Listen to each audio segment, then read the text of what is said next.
Ford, Rasho Nesterovic, and the 17th pick in tomorrow's NBA draft. Again, this all is pending a physical. There you look at the trade.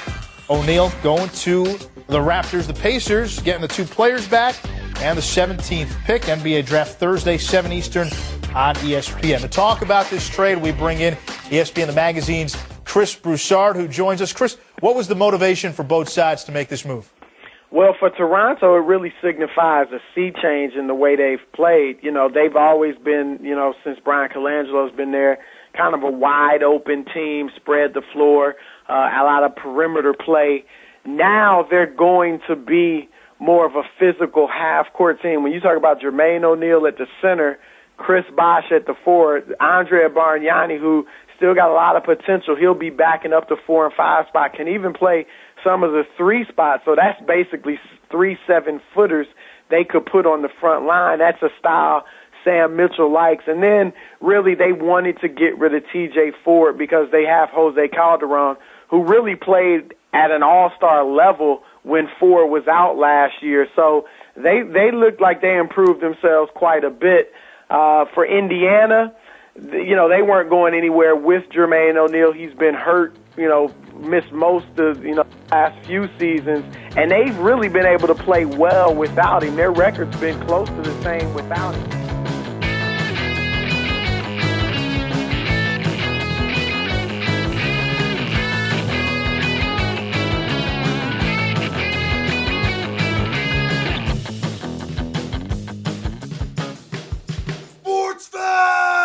It is Sportsfeld Storytime. We are turning the clock back to 2007. The Toronto Raptors, last time we spoke, had just dropped a series to the New Jersey Nets. A errant entry pass from Jose Calderon, who coming off an injury, snatched up by prime Richard Jefferson. Vince Carter and the Nets move on. They would go a little deeper than the Raptors, of course. They beat them. They would go all the way, not just one year longer than the Cavs, would snuff them out. For the Raptors, however, the very next year, they would continue on their winning ways, 41-41. Listen, back in the day, things were different. You went 500, you finished second in your division, and you easily made the playoffs in 2008. That's how the East worked in 2008. The Celtics went 66-16. The Raptors, 41-41. Some small storylines, of course. The Celtics, that is the big 3 year. That is the year that those Celtics ended up teaming that team together.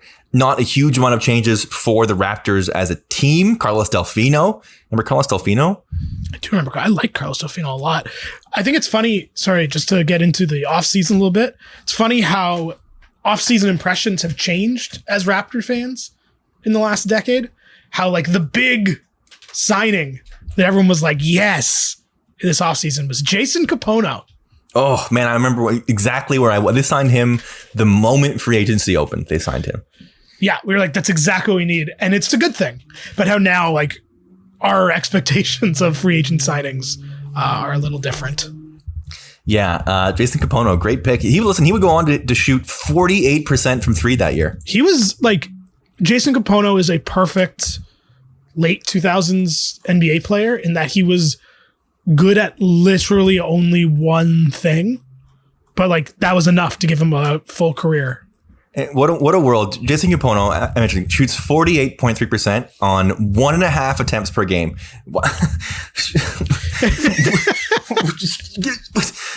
Unheard of percentages. And he shoots the ball twice a game. Come on. And he was he made real money and had a real career off that. Unbelievable. Carlos Delfino, Jamario Moon. Remember Jamario Moon? I do remember Jamario Moon. One of the more frustrating Raptors of all time. He was very emblematic of this era of the Raptors of if he could just play better defense and shoot the ball better and be better at dribbling, he could be something. Yes. But, he won a dunk contest though. To your point about Kapono, Jamario Moon could jump. That was his he could really, really jump was his singular skill that got him 75 starts. Holy Christ. So anyway, 41-41. They go into a series against the Orlando Magic and prime Dwight Howard. It's a good Magic team. They really were sort of ahead of their time. With Howard, Rashard Lewis, Hato Turkoglu, Jameer Nelson, Mo Evans, Keon Dooling, Keith Bogans. They basically just surrounded Howard with shooters. It would work out a few years later, but I was at Game 4 of this series, I believe, if I'm looking at the time. Yes, it was a 3 p.m. start. I went to this game absolutely irate that they would not foul Dwight Howard more. Dwight went 1 for 6. That's right. I do remember that. From the line, and it was like clear that he didn't want to be there, and they wouldn't hack at Dwight. They ended up winning by 12. One of those ones where you go and you get drunk and you scream your head off, and then it's 5:30 and you're outside the stadium and you're like, oh, now I'm really tired. My memory from this series is I was in Montreal in residence in my first year of university while this series was going on. And I remember I had one friend in my residence who was a Raptors fan because she was from Scarborough, I think. Mm-hmm. And we were watching, it was game 2 was the one that really sort of was my big memory because, at the time with all the Toronto teams being not good this time and living in Montreal, people who knew me and I lived in residence with and my friends didn't really get to see sports fan Jake. But game 2 was a 1-point loss in Orlando for the Raptors. And I remember people being like, what happened to you for the last little bit? Because they'd never seen yelling sports fan Jake before. And I was like, it's complicated. Don't worry about it. But I'll always remember that game as it was very fun. It was a very tense, tight game of well, if they can win this, then maybe they can come back, which obviously they could not and did not. But it was a funny moment that always kind of stuck with me. It's a one-possession lead. Quickly over the timeline is Calderon. Calderon on the drive. Delfino. Got it. 9.6 seconds remaining. Go for the steal. Quick foul here. Chuck Swirsky, Leo Rams, and Ned Burke on the score. Parker. Calderon. 6 seconds remaining. Bosh. From the lead. Rimming. No. Rebound. Magic. Ball game over. You got to give them credit. They do sort of go for it the next year. Man. Sean Marion and Jermaine O'Neal are your 2 big additions. I remember being 100% convinced Jermaine O'Neal was going to be the answer. I went to the home opener that year because I wanted to see Jermaine O'Neal. But it turns out having Jermaine O'Neal and Chris Bosh and Andrea Bargnani on the floor at the same time, not exactly what you're looking for in terms of an offense that can ever score ever. And they were also bad defensively. How's that possible? No, they were so bad. I will give Brian Colangelo very small amount of credit. He at least wasn't afraid to throw random things at the wall and see what stuck. You have the Jermaine O'Neal experiment this season. Did not last very long. You obviously have the famous Hito Turkoglu experiment, I believe the season after. And it really did seem like it's a real Toronto tragedy is that the Raptors and Maple Leafs could never quite figure out how to build around their universe stars. Your Chris Bosh's, your Matt Sundins, all. Your 2008-2009 is a really interesting list of transactions. In July, it's TJ Ford and Roy Hibbert, by the way, and Ratko Nesterovic to the Pacers for Jermaine O'Neal. And then in February of that year, Jamario Moon, Jermaine O'Neal, and a pick to Miami for Sean Marion and Marcus Banks. So Jermaine O'Neal does not last very long with your Toronto Raptors, which is sort of interesting. All that is to say, it ends the 2009 draft. 9th overall pick is DeMar DeRozan, and we go from one era of the Raptors quietly to another. As I can't believe that's the only amount of time that Jermaine O'Neal played on this team. Sean Marion's a real trivia answer in his career playing in Toronto. They traded for Jermaine O'Neal and played him 40 times and then traded him. That is quite can you imagine that happening today? Unbelievable. Imagine a team just cutting bait, not saying it was even necessarily the wrong move, but just a team cutting bait that quickly today on a massive deal like that would be unheard of. That's crazy. That's crazy. Basically trading him as soon as you possibly can. But it didn't work. They also would fire Sam Mitchell 17 games into this season and bring in Jay Triano as your new Raptors head coach. 25 and 40 Jay Triano would go the rest of the way. This team obviously at 33 and 49, even with the brutal state of that Eastern Conference, they do not make the playoffs. They are 4th in the division behind the Nets and the Sixers, who are 500, and the Celtics, who once again 62 and 20 And of course, the Cavs, 66 and 16, as LeBron really came into his own. This was also the year the Magic went all the way to the finals. The year after the Raptors lose to the Magic go all the way. So you were looking at, a fairly decent little team that the Raptors lost to the year before. Yeah. And, I always remember the Sam Mitchell firing from that season. Those three, they lost 3 in a row, all by like 15 plus. It's the December 2nd game against Denver. They lost 132-93.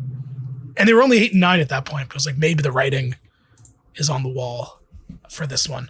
A weird season, very weird season. And then the next year, as you point out, with DeMar quietly turning the page, there's a game. I'm going to try and find it. It's my lasting memory of this season. I remember Bosh was hurt for the last few games this season. Right, and they almost accidentally made the playoffs. Yeah, April 4th against Golden State. The Raptors are 38-37 going into this game. They would miss the playoffs by 1 game. 38-37 going into this game. They lose by 1 point to the Warriors at home. Bosh has a wide open layup, and I believe the ball went off his hands and out of bounds. Yes. And they would lose the next 4 after that game and then win the final 2 and miss the playoffs in 1 game. I'll always remember that ball going off Bosh's hands because it was both a crushing way to lose, but also there was the elephant in the room of, was that the last time we saw Chris Bosh? Everyone standing. He makes it. So he makes it. The Warriors just have to get the ball inbounded. Throw it way down. Oh, my word. It's stolen. Bosh misses.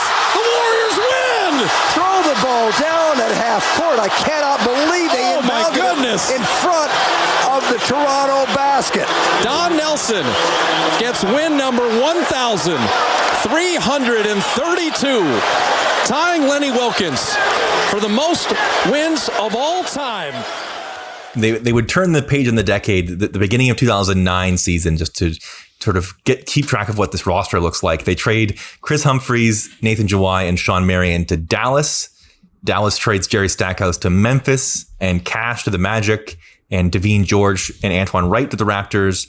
The Grizzlies trade Greg Buckner to the Mavericks, and the Orlando Magic trade Hedo Turkoglu to the Raptors. They signed Jarrett Jack. They trade for Marco Bellinelli. They trade Carlos Delfino for Amir Johnson. They signed Pops Mensah-Bonsu, and they draft Ed Davis at the end of this season. So we start to see the beginning of the young guns, those Raptors, that Raptors rookie year. And then, that next season, 2010, Chris Bosh leaves for the Miami Heat, and they get their pick back that they had sent in the Marion deal, which turns into Jonas Valanciunas.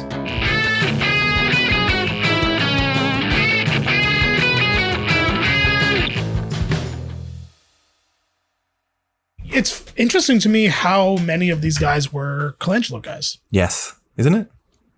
Yeah. They feel like not because they achieved success after he left, but yeah. In 2011, they draft Jonas 5th overall, and they hire Dwayne Casey at the beginning of the 2011 season, setting off the beginning of the Dwayne Casey era. The next year, not nearly as sort of influential. They end up drafting Terrence Ross that next year, and then we are basically into Masai / Kyle Lowry time shortly after. Well, the Rudy Gay trade happens in 2013, but I think 2017, or probably 2012, leading after that Rudy Gay year is a nice sort of place to close the book on this era of the Raptors with Bosh leaving. You said it is a bit of a crime that they never really put the right pieces around Bosh, but it also speaks, you see him go off to Miami, right? And he is a clear number 3 on that team. It also, I think Bosh is a guy who has a really interesting history with this team now, because it's been 10 years, maybe 11 years since he was a Raptor. And at the time, I remember thinking, oh man, he's going to go down as an all-time great Raptor. But I don't know that he has. I don't know that history has remembered him as somebody that did much for the team, or as much as it felt like he was doing, other than sort of shepherd them through a year where they didn't really do anything, right? I mean, he was, listen, as a Raptor, He was a 6-time All-Star from 2005 to 2010. He was an All-Star every single year. Pardon me, 5-time All-Star. But and it would make the All-Star team every year the rest of his career after starting in 2005. But yeah, what is your sort of impression now on where Bosh goes in Raptors history, because I remember at the time thinking, oh, he's going to end up being a no doubt top 3 guy. But now DeMar and Kyle and, even Vince, is he top 5? Yeah, I think that Bosh's legacy, such as it is with the Raptors, is complicated for all the reasons he said. I think also there was a real, I will say, unfair and incorrect sense around Bosh while he was in Toronto, that he came from the draft of LeBron and Wade, and who went 3 that year? Was it Melo who went 3rd that year? Darko. No, Darko went 2. Oh, pardon me. Yeah. It was. So Bosh went 4th, didn't he? Yeah. So it was LeBron, Darko, Wade. It was Carmelo. Oh yeah, so that's right, Melo. That's right, Melo. Pardon me. So because he was picked in between Melo and Wade, who immediately transformed their teams, Wade especially. I feel, and obviously LeBron, but LeBron's different. Yes. I feel like he was always looked at least in my circles of dumb people, it was kind of looked at as he was very similar to DeMar in a lot of ways. And that he was a great player, but he wasn't good enough to transform the franchise and be the guy to like bring a title or something to Toronto. And maybe that's true to some extent, although I think that's more of a function of the way the league worked at that time than anything to do with Chris Bosh. Because like Chris Bosh would be one of the best players in the world in today's NBA. Yes, the part of his story that makes me so angry is he retires at 32, and it's like, you cannot name me a guy who would have been a better stretch 5 once the 3-point revolution took over. Like he would have been perfect from 2016 to 2019. He would have been perfect. And so I think that's part of it, that he was always sort of viewed as like, well, maybe we should have got Wade in Toronto. And I think also the fact the team was shit for the most part. Other than that 1 year, which we're talking about here, the team was bad the entire time he was here. They didn't win a playoff series. And he never had that moment as a Raptor, which, like, to be fair, not many people have had as a Raptor. So I think that it's hard, other than Vince, I think there's a decent argument to be made that none of the top 5 Raptors of all time come from Bosh's era. It's all, the Kyle, DeMar, Kawhi era. Yeah. And that's fair because that's what happens when you win. Yeah. In terms of win shares, Basketball Reference has him as number 2 all time for the Raptors with 61.8, behind Kyle, of course, just ahead of DeMar. But I certainly wouldn't argue that Chris Bosh is a better Raptor than DeMar DeRozan. No, but I think your point is a good one in that because of all the noise and the team being so bad, I feel like how good Chris Bosh was as a Raptor is sort of overlooked. Yeah. Absolutely. He was so good. And in that draft class, 3rd in win shares, even though Melo and LeBron are still playing, 3rd behind LeBron and Wade. So certainly not a disappointment, 4th overall, and ended up being a multiple-time NBA champion. That is where we close the book on the Chris Bosh, Brian Colangelo, Sam Mitchell era of the Toronto Raptors, a team that I think at the time, I thought I would remember more fondly than I did. I think at the time it was like, man, this is a really fun team with a lot of fun guys. And looking back at it, going through this with you, it was the Garbahosas and the bench guys and the names that you just sort of like were around for a year that I remember from this more so than even Bosh. And I almost remember Mo Pete more, even though he's sort of a harken back to the generation before. Yeah, I agree. That's what success brings, right? At the time, this was like they're getting back there. We all thought it was going to be more than it ended up being, I think. Yeah. That is it for another month of Sportsfeld Storytime. We will be back in the next month with a whole new story, a whole new era to look back, make some jokes, and reminisce with some great footage. We hope you'll join us. As always, thank you so much for listening to Sportsfeld.